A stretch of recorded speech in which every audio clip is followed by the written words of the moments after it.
In 1846, Abraham Lincoln won the race for Senate, despite losing some counties because of a false rumor about his religious beliefs. Following the election, he wrote this letter to one of the printers that circulated the rumor. Springfield, Illinois, August 11, 1846. Mr. Ford, I see in your paper of the 8th instance a communication in relation to myself, of which it is perhaps expected of me to take some notice. Shortly before stating on my tour through yours, and the other northern counties of the district, I was informed by letter from Jacksonville that Mr. Cartwright was whispering the charge of infidelity against me in that quarter.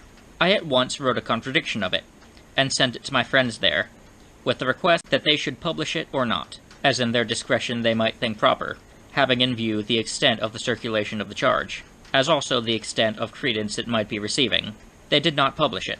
After my return from your part of the district, I was informed that he had been putting the same charge in circulation against me in some of the neighborhoods in our own, and 1 or 2 of the adjoining counties. I believe 9 persons out of 10 had not heard the charges at all, and, in a word, its extent of circulation was just such as to make a public notice of it appear uncalled for.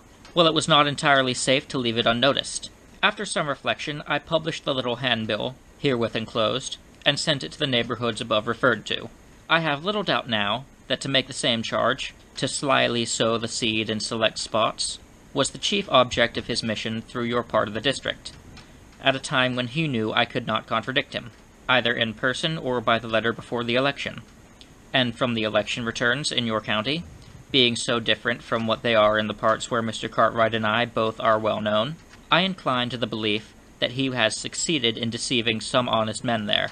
As to Mr. Woodward, our worthy commissioner from Henry, spoken of by your correspondent, I must say it is a little singular that he should know so much about me. Well, if I ever saw him or heard of him, save in the communication in your paper, I have forgotten it. If Mr. Woodward has given such assurance of my character as your correspondent asserts, I can still suppose him to be a worthy man. He may have believed what he said, but there is, even in that charitable view of his case, one lesson in morals which he might, not without profit, learn of even me, and that is, never to add the weight of his character to a charge against his fellow man, without knowing it to be true. I believe it is an established maxim in morals that he who makes an assertion without knowing whether it is true or false is guilty of falsehood, and the accidental truth of the assertion does not justify or excuse him. This maxim ought to be particularly held in view when we contemplate an attack upon the reputation of our neighbor.